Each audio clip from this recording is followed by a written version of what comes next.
Tonight we decided to take it easy, make some chocolate chip cookies. So, first hard part is finding a knife and cutting it open. By the way, if you're not figured out yet, I am a jokester. Some people like that, some people don't. It's kind of who I am. Sorry if I annoy anybody.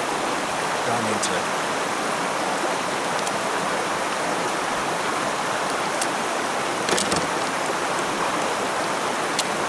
So, grab this.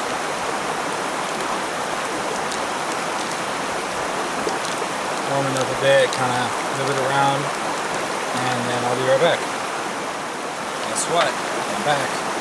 Grab some cooking spray. I'm not really like Jeff over there playing on the phone, who, you know, has everything out. I'm sorry. We'll zip through this. Spray with cooking spray.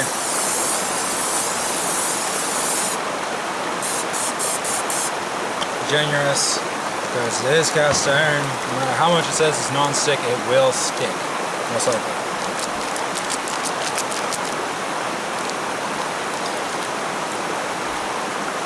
I personally believe taking a palm's worth out, pressing on the bottom at a time will help make it more even.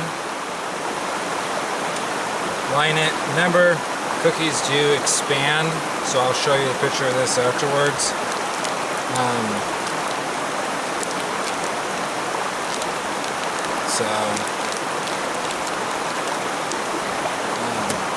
Helps you measure a bit better. Also helps if you don't grab too much.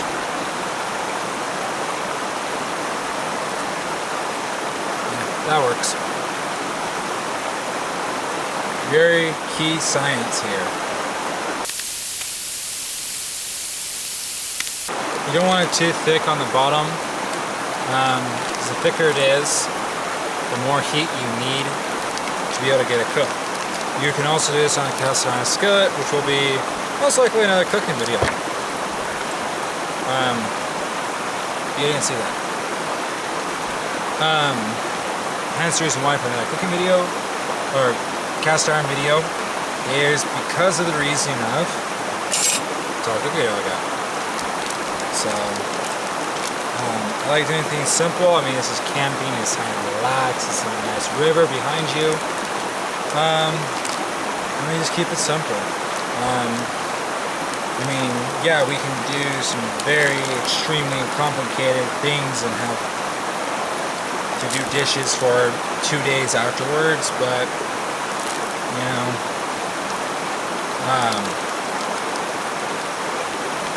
yeah, not that fun. Not that relaxing. Some people find dishes relaxing. More props to you. I really don't. I love doing dishes at home. It's not here.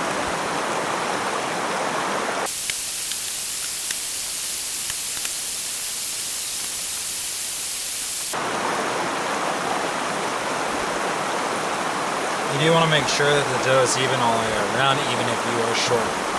Reason B is if it's not even, it's not cooked evenly. Especially with cast iron, that is a problem. You want to make sure you avoid it. So if you're short a bit, not short, but like short on the product upon which you're cooking, best to just even it out. You can't fill the whole bottom, that's fine. I try to have it thicker. Unless you're trying to go for those thin mint type cookies that are really thin, and go for that. Don't know how that works. I know that type. But hey, it works. Now I will show you the photo, because I'm behind the camera, of the interior.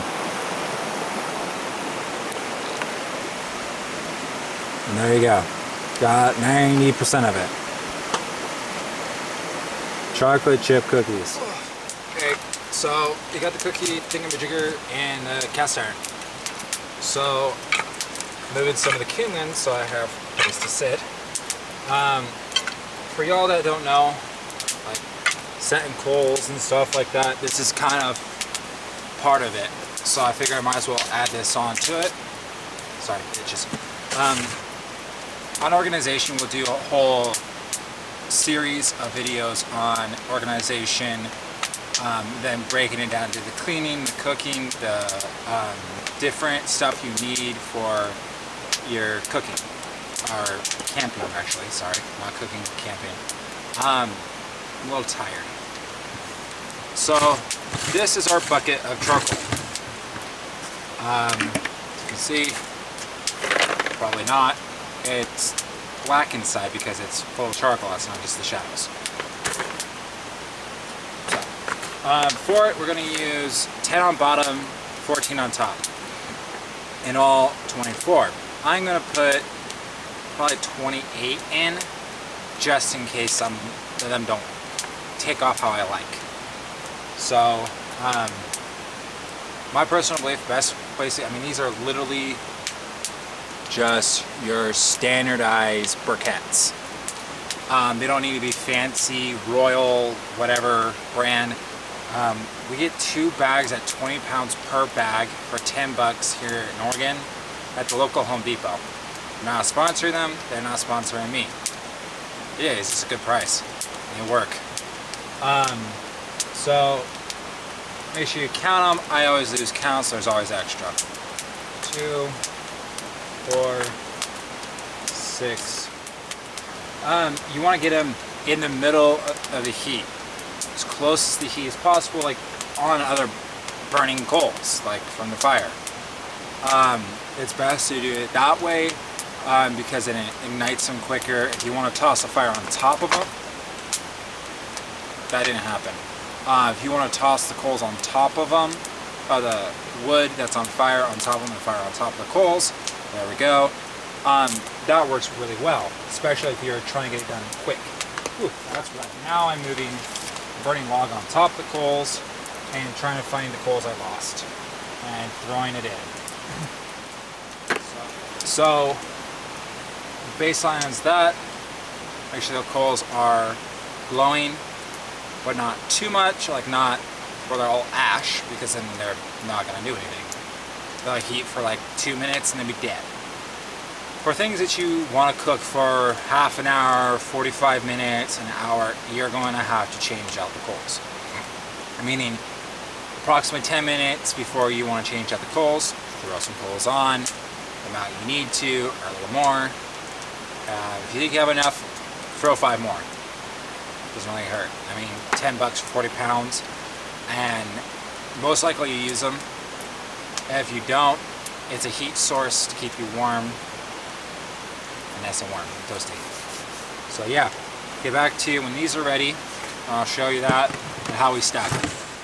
So it only took about actually 2 minutes because I used a new school bellow. So 10 on bottom, 14 on top for the yummy cookies. So yeah, that'll give us about 350 degrees. That is the coal. So place them in a fashion that works. Evenly distributed heat is the key that you want. Grab the most glowiest ones for the bottom. Yes, that is a technical term. Don't look it up. Alright, there's 10. Grab this. Look at the leg placement. Check them. Make sure they're doing well. Top on. This, make sure you do it with the lid, because if you don't do it with the lid, it's they roll off. And then 14 on top. You leave it for about 20 minutes. Check it periodically. You'll be good.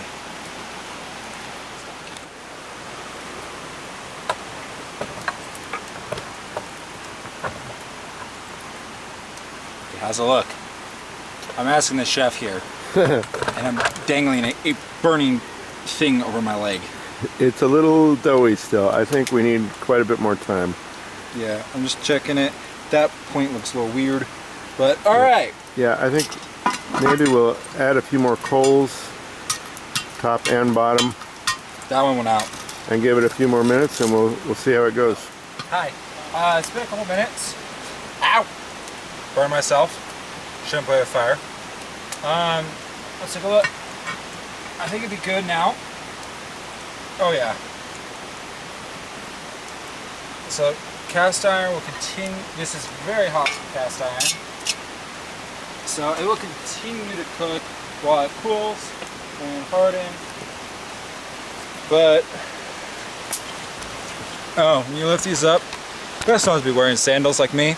But if you do, keep it to the side because any embers fall on you hurts.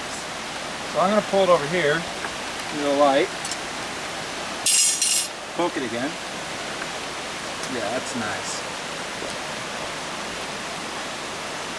And hot. So voila, we're out. We cooked some cookies. Looks good. So there we go. Thanks for watching. Again, this is Outdoor Living. I'm Skye. Camera right now is Jeff, normally me, but felt like getting involved. Watch for future videos. Like, subscribe if you so choose to. There'll be a lot more future videos. Any suggestions, let us know. Constructive criticism, you know the word. That word is always welcome. Just don't be hateful, mean, or anything like that. Really don't really care to hear it. Love your opinion, love what you think. But if it's hating, not really me, nor Jeff. Feel free to subscribe. We don't got any sponsors right now, but we'll shout out a few people that or companies that we like. Hopefully we'll subscribe or sponsor us, but I don't know. Be a lot more. Look forward to seeing you again. Any suggestions on what you want us to do, feel free to throw them in there. Catch us out and about. We're out camping and you recognize us, feel free to walk up to us. You might get a free meal out of it. See you next time. Outdoor Living.